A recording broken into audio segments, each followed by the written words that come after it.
Bonjour à tous. Alors, question du jour, est-ce qu'il vous est arrivé de pratiquer la pensée positive et de vous dire qu'au final ça ne fonctionnait pas? Comme par exemple, moi je pourrais dire, voilà, tous mes romans sont des best-sellers, ils sont vendus dans le monde entier, et puis finalement j'en ai déjà publié deux, et ce n'est pas le cas. En fait, je crois que quand on prononce à voix haute les pensées positives que l'on veut obtenir dans sa vie, si on ne les ressent pas dans son corps au niveau des cinq sens et au niveau émotionnel, ça ne peut pas fonctionner. C'est pour ça que c'est important, en fait, quand on fait une verbalisation sur ce que l'on veut obtenir, d'essayer de se remémorer un souvenir dans lequel on a été dans cet état d'esprit positif. Par exemple, moi, si c'est pour les livres, je peux me dire que le jour où j'ai signé le contrat avec Max Piccinini pour lui écrire son livre, j'étais super fière de moi et j'étais heureuse parce que c'est quelque chose vraiment que je voulais faire. Et j'ai ressenti une espèce de force, voilà, quelque chose de puissant à l'intérieur de moi et de joie. Et en fait, quand je fais mes demandes à voix haute pour que mon prochain roman soit un best-seller, il faut que j'arrive à me remettre dans cette émotion que j'ai connue lors de la signature de ce contrat pour l'engrainer en fait dans mes cellules et pouvoir l'attirer beaucoup plus facilement et que le message comprenne l'univers, que l'univers comprenne le message. Sinon, c'est pas possible, ça ne peut pas fonctionner. Donc ça, c'est une première erreur quand on on pratique la pensée positive, c'est le dire à voix haute, et bien ressentir ça dans toutes les cellules de son corps et au niveau de ses émotions à travers les cinq sens. La deuxième chose, pourquoi ça ne marche pas, c'est que parfois en fait on veut quelque chose, mais pour autant on n'a pas envie de lâcher le passé, que ce soit consciemment ou non.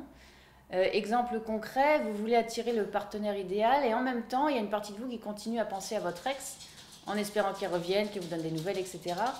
Et c'est comme si en fait vous donnez deux ordres à l'univers, c'est que d'un côté vous voulez attirer la bonne personne, mais de l'autre côté votre cerveau il dit bah non parce que moi finalement j'aurais bien que l'ancien il revienne. Et là ça ne peut pas fonctionner. Et dans ces cas-là, c'est important d'abord, avant de faire la pensée positive, les verbalisations, il faut d'abord se libérer du passé. Donc là, il y a des outils simples qui sont les bonhommes allumettes, les mantras, la visualisation, etc. Ça, c'est plein d'outils que je donne dans mon prochain roman, dans la boîte à outils à la fin, qui seront à découvrir. Et puis parfois aussi, on n'y arrive pas parce que soit on n'a pas conscience de ce qui nous retient en arrière, ou soit c'est trop compliqué d'arriver à s'en libérer puisqu'on reproduit les mêmes schémas. Et du coup, là, c'est bien de faire appel à des thérapeutes, notamment à de l'hypnose. Mais voilà, il y a plein de méthodes qui peuvent nous aider à libérer ce qui nous retient vers l'arrière et ce qui nous empêche d'aller vers l'avant. Et bien souvent, ce sont aussi nos peurs, parce qu'on a peur de l'inconnu. Par exemple, vous voulez un nouveau travail, mais vous n'arrivez pas à lâcher l'ancien parce que ça vous fait flipper. Mais en même temps, tant que vous ne lâchez pas l'ancien, vous ne pouvez pas accéder au nouveau. Et c'est là qu'on rentre dans la dimension de zone de confort et pourquoi il est bon d'oser en sortir. Mais c'est un autre sujet. J'ai une vidéo là-dessus qui s'appelle Pourquoi sortir de sa zone de confort, à quoi bon, sur ma chaîne YouTube, vous pouvez aller voir.